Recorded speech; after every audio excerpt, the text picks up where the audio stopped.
What's up guys, Kevin here, and today we're going to talk about this old Nintendo thing. Cut. I need a break.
It's about time you answered.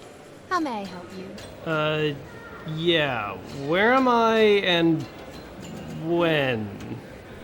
Oh, well, you see, you're actually in the year 1982. Stuck here. With me. Pretty awesome, yeah? Okay. So how do I leave? You can't. Can't? That's right. I sense there's none less. Unless you teach me everything you know about this Game & Watch. What, seriously? Yeah, silly. I have no idea why it's so important, or how to beat it. But I hear that you do. Care to explain? Okay, yeah, so there's a strong possibility I know something about this.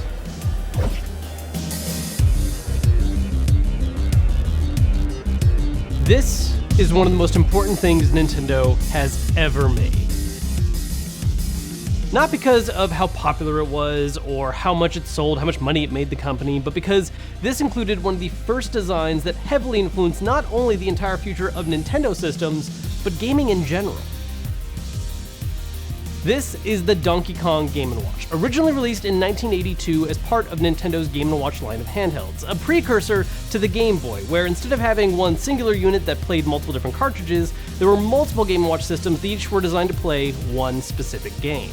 This wasn't the very first gaming system made by Nintendo. That honor belongs to the TV Game 6 and its line of systems. However, the Game & Watch line did allow Nintendo to flex a lot of different ideas that later on influenced their future products. For instance, this multi-screen style Game & Watch uses a clamshell design that was later reused for the Game Boy Advance SP and their DS and 3DS line of systems, although the 2DS was kind of an exception with that weird slate design. And it also made use of two screens, again, being used in the DS and 3DS systems.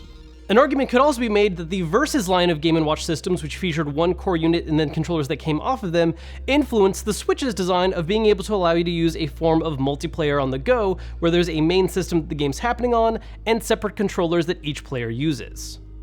All of that, however, pales in comparison to the one very important addition made by this specific Game & Watch, a feature that is so common and so expected across basically any controller made nowadays that people noticeably aren't very happy when it's missing: the D-pad.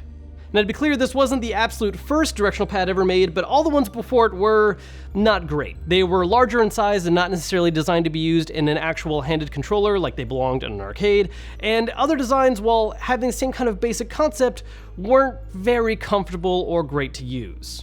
It was not until this specific Donkey Kong system that the designer Gunpei Yokoi came up with the idea of the plus-shaped D-pad that we all now know and love, which also set up the basic control scheme that we're familiar with across a lot of systems, with the D-pad on the left and buttons on the right.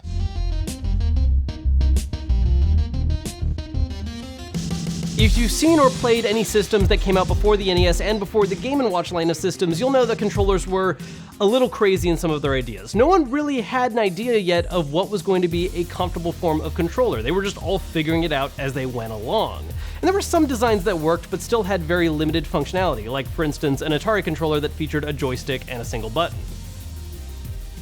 There were so many other controllers out there with so many crazier ideas though, like having a handle grip with multiple buttons on it and a control stick on top, or even having a full-blown number pad. It was not until the introduction of this D-pad and this style of controls that Nintendo came up with the idea of how to design the controller for their upcoming Nintendo Entertainment System, the classic Nintendo controller, featuring the D-pad on the left, start and select in the middle, and A and B on the right. This laid the foundation for what we've come to understand now as the basic setup for any major controller. Everything that came out after this that was a big hit was based on this basic control style. Even the specific design of using the plus shape became a foundation for all the other systems afterwards. A lot of them wouldn't use that specific shape because it'd be a little telling what their source was, but they all played off of it in different ways. Sega and early on Xbox systems, for instance, included a plus shape surrounded by a circle, while PlayStation relied on their option of using the plus shape but cutting out the middle section so it still looked like something different. It's 4 separate buttons, not one single D-pad. It is with this system back in 1982 that Nintendo defined how we play games. And honestly, it's something that I think they have never fully gotten over, because while a lot of other companies have ran with the concept of a controller in the style, Nintendo has continued to try and innovate and change things even further, going so far as to remove the very D-pad that people love on their system.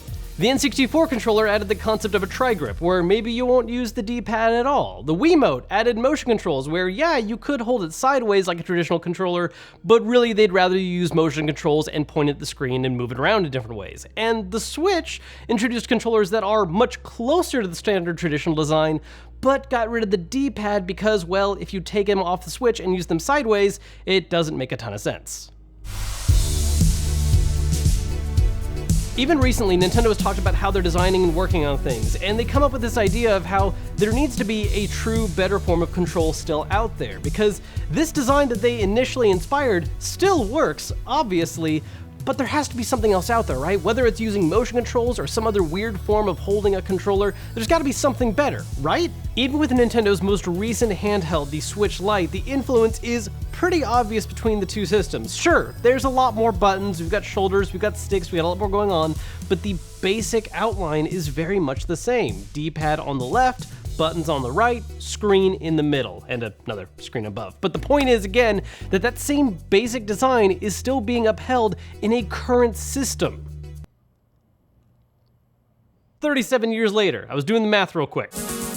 I love experimentation and innovation, and I'm all for Nintendo figuring out what the next best thing is, but this is honestly just going to be a really hard one to top, because something that came out that many years ago is still shaping the way we hold and use every major gamepad since then. If it wasn't for this specific handheld and this specific design choice, gaming as we know it today probably wouldn't exist. Speaking of which, I should probably get back to actually trying to play this so I can go back to my own time.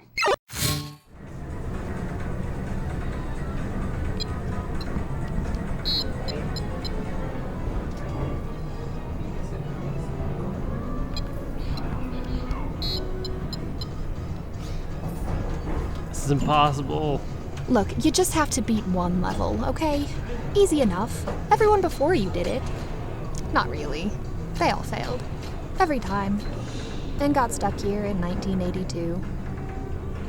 Alright, we'll do one more try. One more try. Let's do this.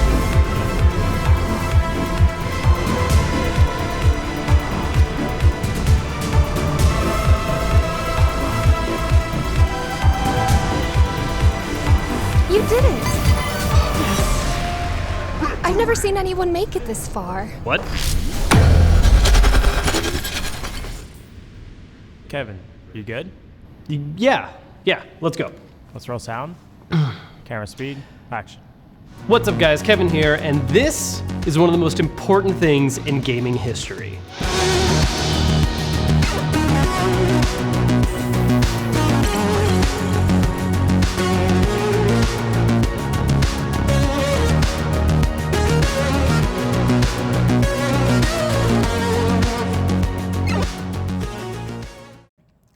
Man, this is a weird video idea.